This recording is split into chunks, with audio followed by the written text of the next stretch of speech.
Bismillah, Assalamualaikum warahmatullahi wabarakatuh. Alhamdulillahirabbil alamin, wassalatu wassalamu ala asyrafil anbiya'i wal mursalin wa ala alihi wa ashabihi rasulillahi ajma'in. Puji syukur kehadirat Allah Subhanahu wa taala pada pagi hari ini. Pada siang hari ini kita kembali bertemu dalam pembelajaran biologi terkait lanjutan materi sebelumnya mengenai jaringan. Puji syukur kehadirat Allah Subhanahu wa taala kita diberikan kesehatan dan semoga Allah segera mengangkat wabah ini dan kita kembali bertemu dalam suatu pembelajaran di mana mengaktifkan kita untuk saling bertanya jawab. Namun untuk saat ini apabila ada yang ingin ditanyakan silahkan japri via pesan WA. Insyaallah nanti akan Ustaz jawab. Lanjut terkait materi ya. Materi kalau sebelumnya kita bahas itu adalah jaringan pada tumbuhan. Untuk pembelajaran berikutnya kita masuk ke jaringan pada hewan. Nah, jaringan pada hewan yang pertama ada 4 jenis jaringan pada hewan. Jadi pengertian jaringan ya sebelumnya Ustadz ulangi sedikit. Apa itu jaringan? Jaringan itu adalah kumpulan dari sel-sel sejenis yang memiliki fungsi dan sifat yang sama. Nah, kumpulan sel-sel tersebut menyusun suatu jaringan. Jaringan pada hewan terbagi menjadi 4, yaitu jaringan epitel, jaringan ikat, jaringan saraf, dan jaringan otot. Yang pertama terkait jaringan epitel. Nah, jaringan epitel adalah jaringan yang melapisi permukaan tubuh kita. Jadi setiap permukaan tubuh kita itu diselimuti oleh jaringan epitel. Nah, jaringan epitel ini dibagi dalam beberapa jenis. Nah, coba perhatikan. Jaringan epitel berdasarkan bentuknya dan ada juga jaringan epitel berdasarkan jumlah lapisannya. Kalau cuma selapis berarti dia adalah jaringan epitel selapis atau jaringan epitel sederhana ya.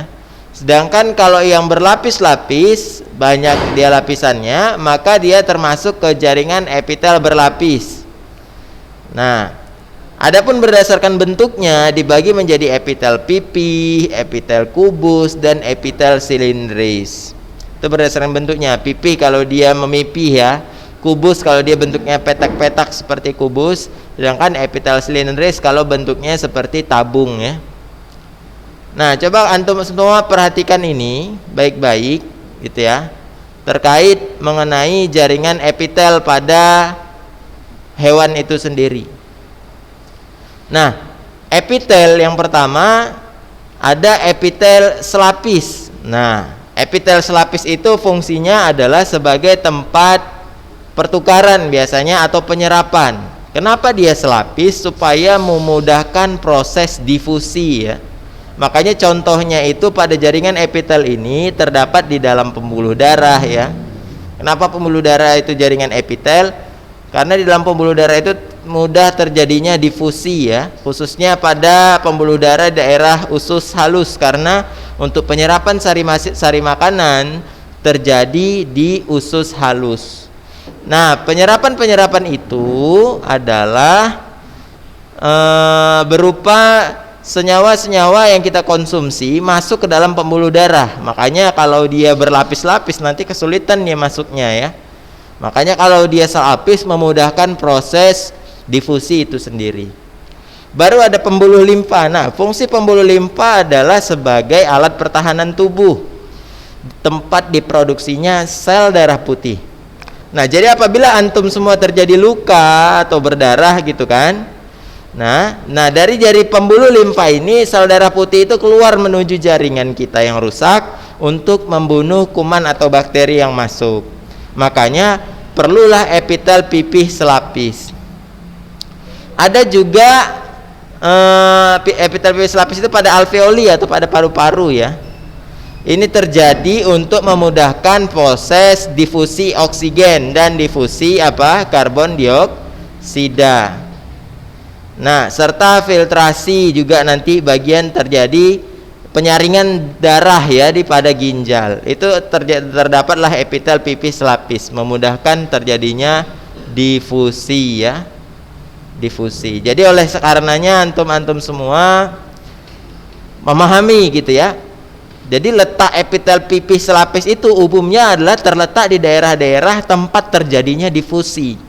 Baik itu di paru-paru yaitu di alveolus, di usus halus yaitu di pembuluh darah dan pembuluh limfa ya. Nah, di ginjal juga ya, pembuluh darah tadi untuk saat terjadi penyaringan darah ya.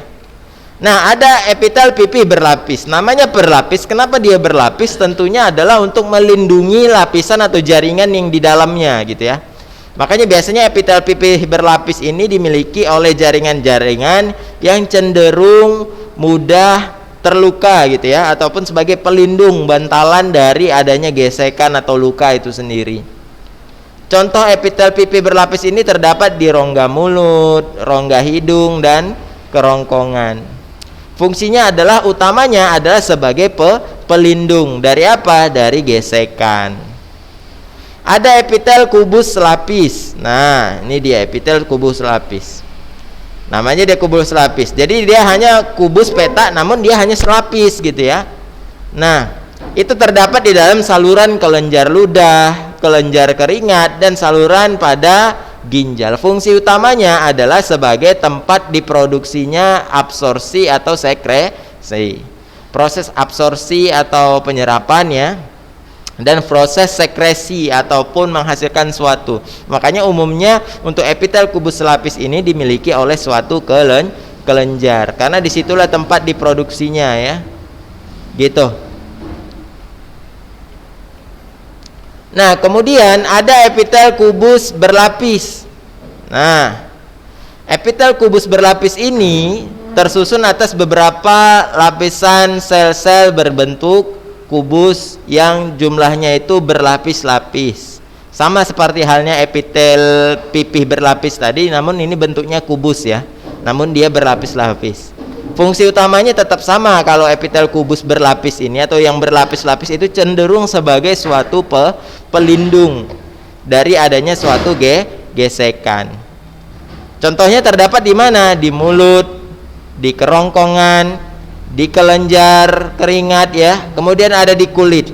Kulit kita itu salah satu contoh epitel kubus berlapis. Karena tanpa adanya kulit itu kita akan mudah yang terjadi yang namanya luka kalau tidak ada kubus berlapis ya. Jadi ibarat kulit itu sebagai pelindung dia. Nah, ada epitel kubus berlapis, ada epitel silindris berlapis. Silindris itu dari nama silinder, artinya tabung. Jadi dalam arti apa? Bentuk epitelnya seperti tabung, namun dia hanya selapis. Contohnya terdapat di mana? Di sel-sel goblet. Pada apa? Pada usus ya. Karena dia di situ tempat menghasilkan enzim atau lendir ya, yang mempermudah penyerapan makanan atau absorpsi. Nah, jadi di usus halus kita, kalau pembuluh darahnya itu epitel pipih selapis, kalau ususnya itu adalah epitel silindris selapis. Karena seperti yang kita ketahui di dalam usus halus itu tempat penyerapan sari-sari makanan. Ya, jadi yang selapis lagi-lagi sebagai tempat penyerapan. Kemudian ada yang silindris berlapis, dia bentuknya silinder tabung namun berlapis-lapis dia. Nah, cenderung contohnya terdapat pada kelenjar ludah ya, kelenjar susu, uretra, laring ya. Itu contoh dari epitel silindris berlapis. Nah, fungsi utamanya apa? Sebagai tempat sekresi suatu zat. Nah, jadi jika dia mensekresikan suatu zat, nah umumnya dia terdiri atas epitel silindris berlapis. Bentuknya silinder namun dia berlapis-lapis. Nah, untuk tambahan ada dia epitel silindris berlapis semu bersilia. Bersilia ini dalam arti apa? Dia seperti memiliki bulu halus ya.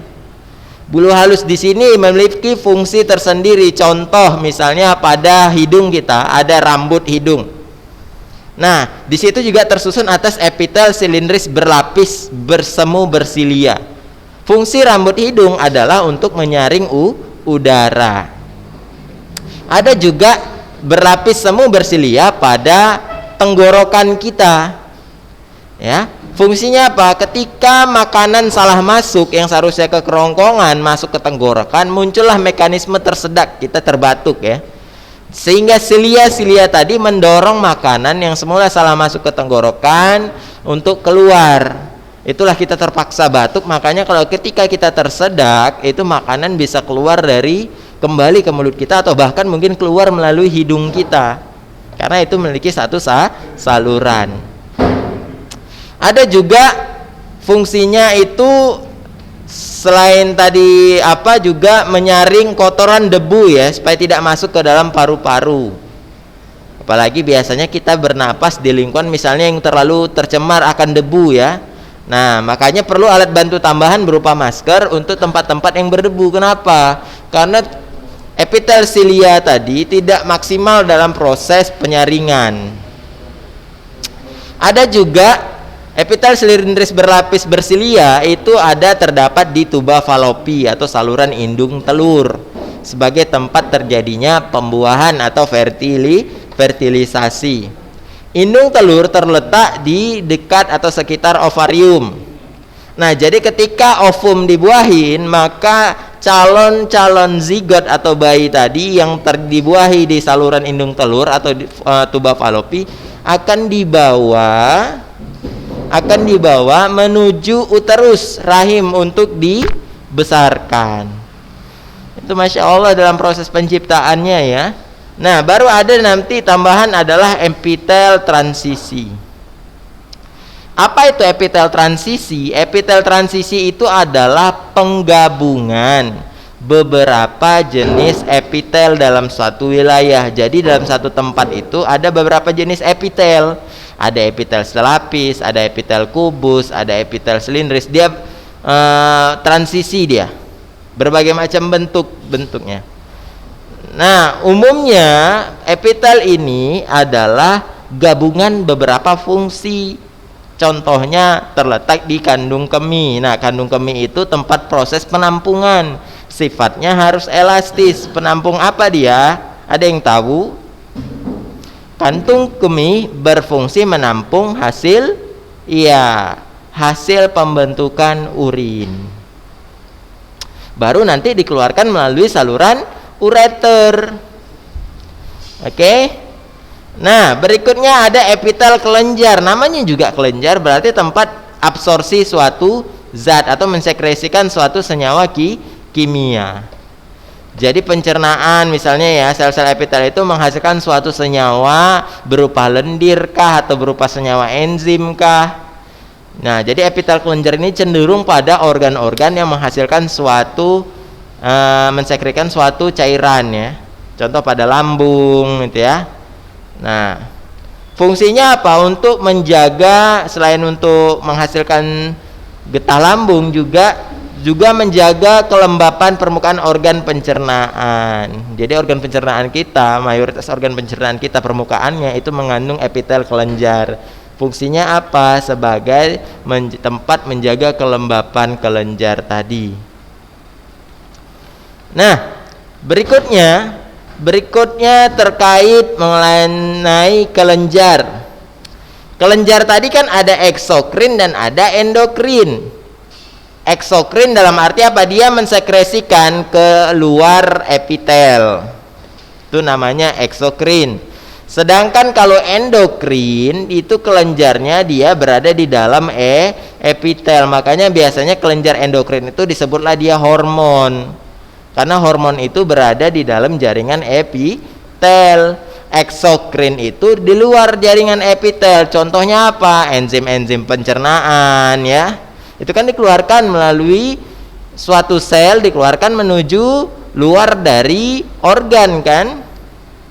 Nah, demikian. Jadi kalau ada pertanyaan terkait ini boleh disampaikan ya. Nah, itulah dari beberapa jenis epitel.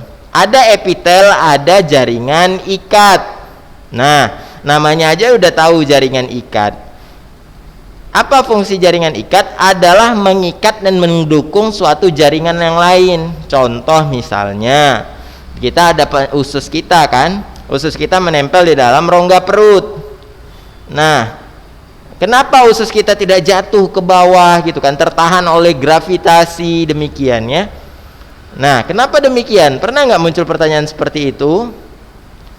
Tentunya kalau antum semua kemarin hari raya haji atau kurban, antum bantu masyarakat sekitar untuk memotong lembu atau kambing, di situ dibuka bagian saluran pencernaannya, antum perhatikan baik-baik bagaimana usus lambung tadi dari suatu hewan kurban tadi tidak langsung jatuh ke bawah, namun terdapat satu lapisan yang mengikat usus tadi di dalam rongga perut. Nah, itulah contoh dari jaringan ikat. Jadi jaringan ikat itulah yang menahan suatu organ itu supaya tidak terjatuh. Dia mengikat ke bagian daging atau bagian dalam kita ya. Nah, jaringan ikat ini itu ada yang tipis dan renggang, ada yang tebal dan kaku. Ada macam-macam jenisnya. Nah, jadi jaringan ikat dibagi menjadi jaringan ikat longgar, jaringan ikat padat, jaringan lemak, jaringan tulang, dan jaringan darah. Oke, saya ulangi. Jaringan ikat longgar, jaringan ikat padat, jaringan lemak, jaringan tulang, dan terakhir jaringan darah. Jaringan ikat padat dari namanya juga tahu ya. Jaringan ikat longgar juga tahu. Dari namanya saja sudah tahu gitu. Apa itu pengertian dari jaringan ikat longgar dan jaringan ikat padat? Nah, pertama kita bahas jaringan ikat longgar. Jaringan ikat longgar itu berfungsi memberi bentuk pada organ dalam serta menyokong dan menghubungkan komponen antar jaringan. Jaringan itu seperti serabut fiber ya. Fiber, oke. Jadi jaringan ikat longgar itu ada serabut kolagen dan serabut elastin. Oke. Kemudian jaringan ini terdapat berbagai macam jenis sel. Ada sel mastosit, ada sel darah putih, makrofag, dan sel lemak. Untuk lebih jelasnya perhatikan gambar ya. Nah, inilah contoh dari jaringan ikat longgar. Banyak terdapat ruangan-ruangannya dia. Dia terdiri atas serabut kolagen ya, dan ada juga serabut elastin. Terdapat juga di situ beberapa sel darah putih ya, dan beberapa jenis sel makrofag dan mastosit.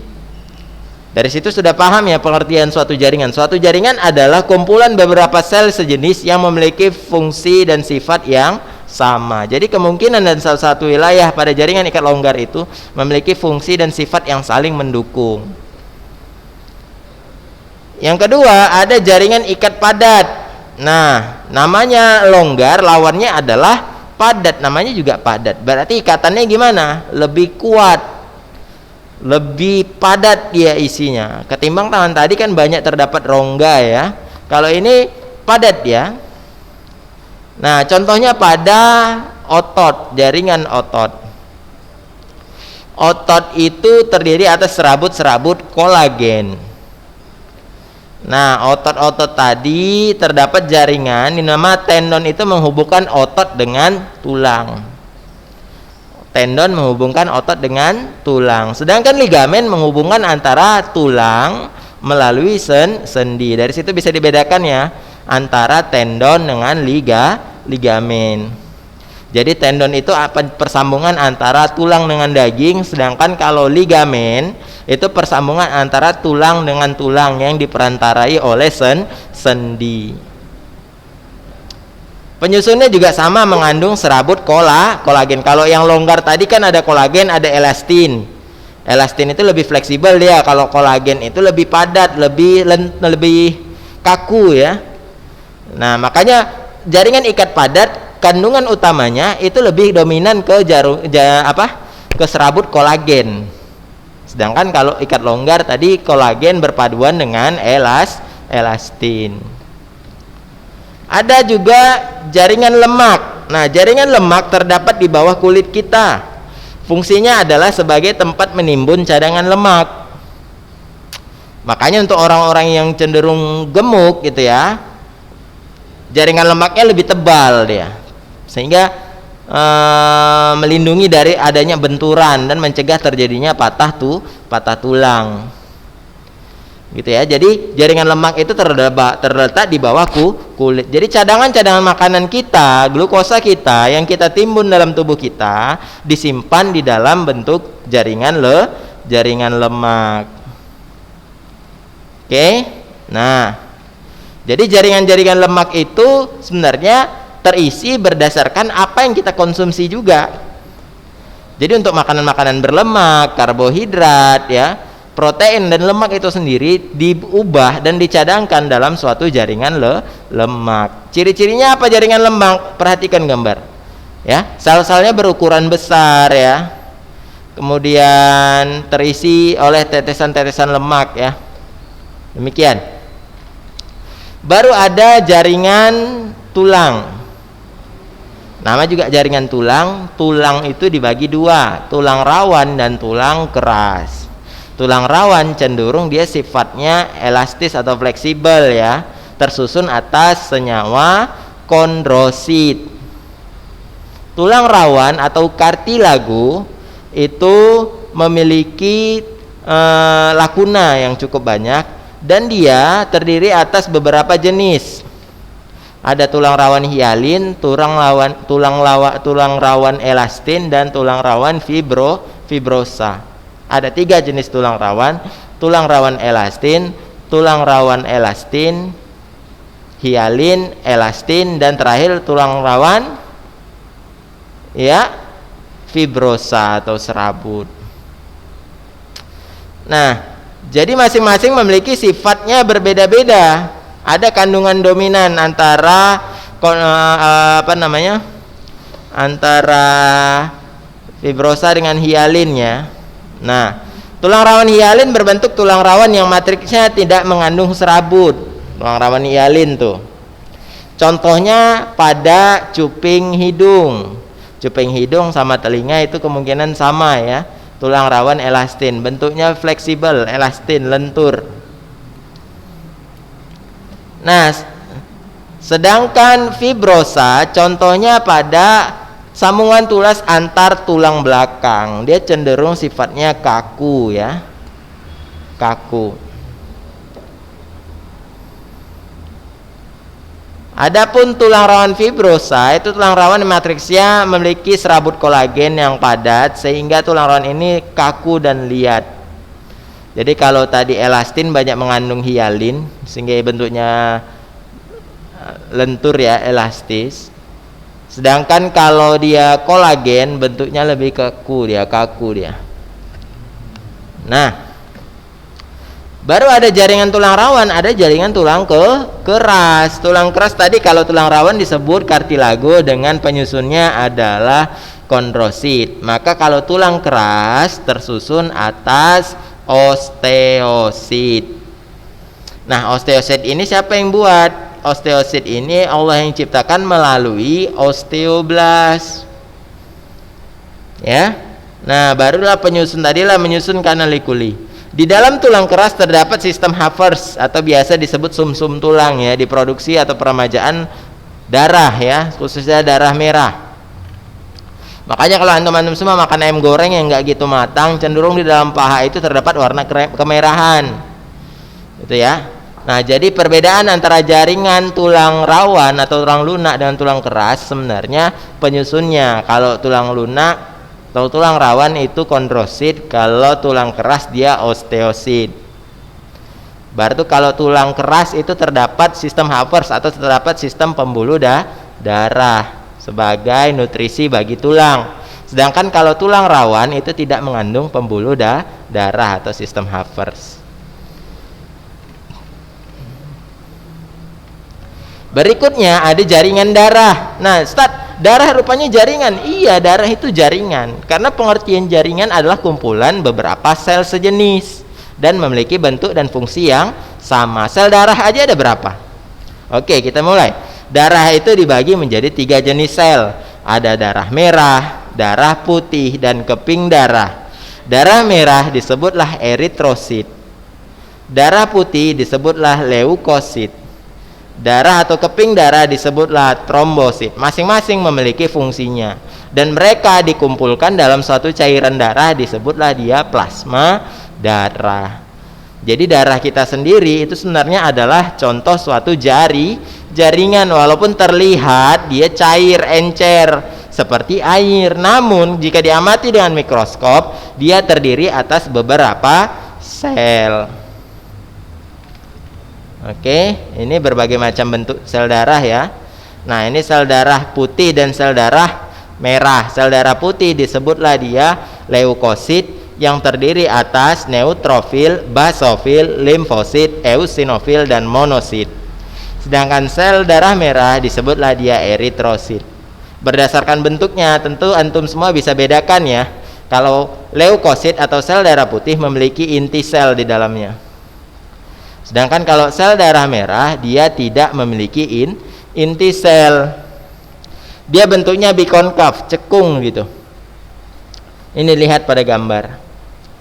Nah, ada jaringan darah, ada jaringan saraf.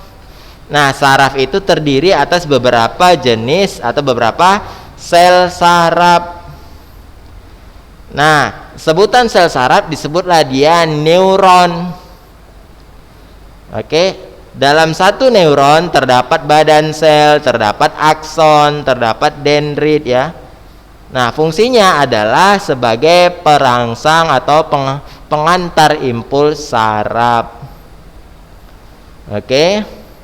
Nah, bagian-bagiannya kalau akson itu nanti mengantarkan, kalau dendrit itu menerima. Sedangkan pengaturan segala fungsi sel saraf, pengaturnya atau intinya terdapat di badan sel.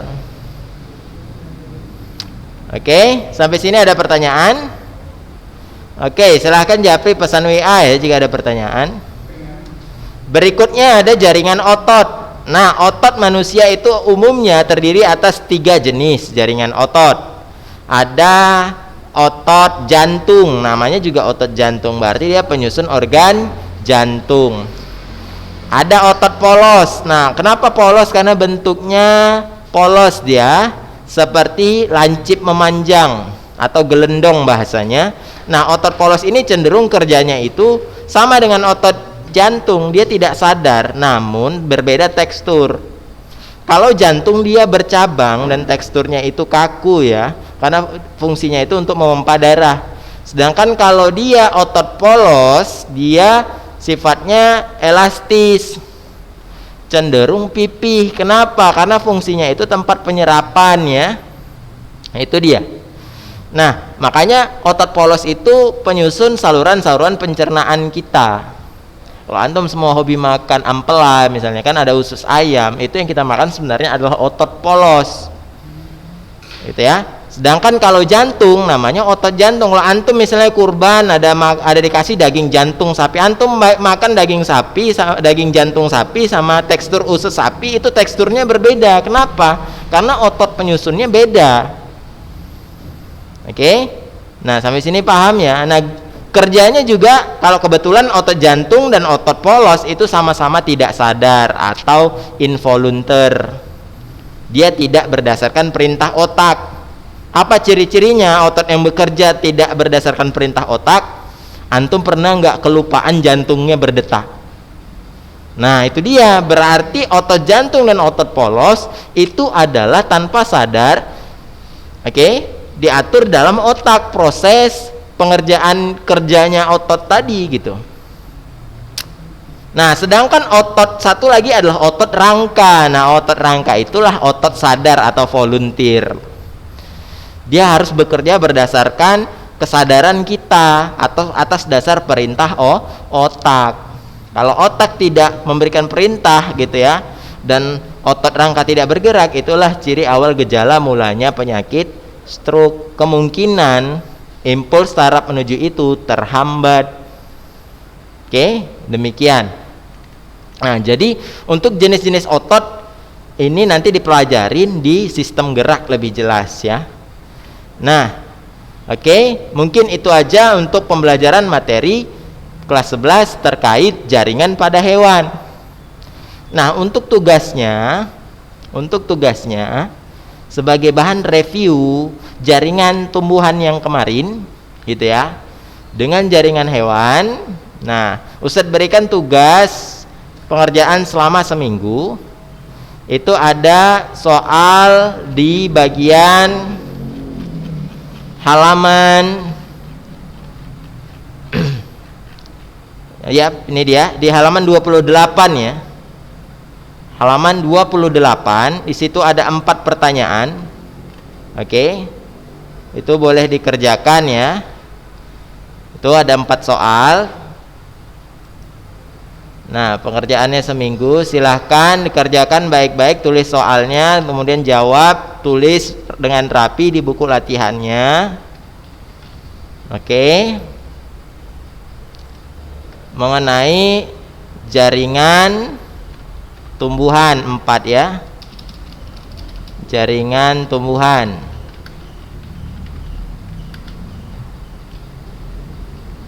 Itu ada latihannya. Itu ada soal itu ya. Kelas 11. Nah, kemudian soal yang satu lagi itu adalah tentang jaringan pada hewan yang barusan kita pelajarin. Nah, itu terdapat di halaman ini dia 37. Ada 4 soal juga. Jadi total ada 8 soal. Jadi kerjakan secara bertahap, 4 soal dulu jawab, baru 4 soal lagi dikumpul seminggu setelahnya, kerjakan dengan rapi. Nah, buat antum-antum semua yang belum mengumpulkan tugas agar segera dapat dikumpulkan, karena ini membantu sebagai nilai harian antum. Kalau nggak sempat gimana Ustaz? Pasti insya Allah sempat. Oke, silahkan japri. Bagi yang terlambat boleh silahkan dikumpulkan. Tapi ingat, tetap hasil pengerjaan pribadi. Oke, nggak boleh mencontek. Ustadz nggak ridho. Oke, kerjakan masing-masing. Bukunya sudah ada. Baca kembali. Boleh searching internet untuk melengkapi jawaban. Intinya adalah antum bersungguh-sungguh dalam proses pengerjaan tugas. Mungkin itu aja ya. Nah, jadi total semua ada 8 soal. Oke, mungkin itu aja. Jika ada pertanyaan silahkan japri pesan via WA. Tanyakan, insya Allah akan Ustadz jawab. Mungkin itu aja untuk pembelajaran hari ini. Kita tutup dengan kafaratul majelis. Subhanakallahumma wa bihamdika asyhadu alla ilaha illa anta astaghfiruka wa atubu ilaik.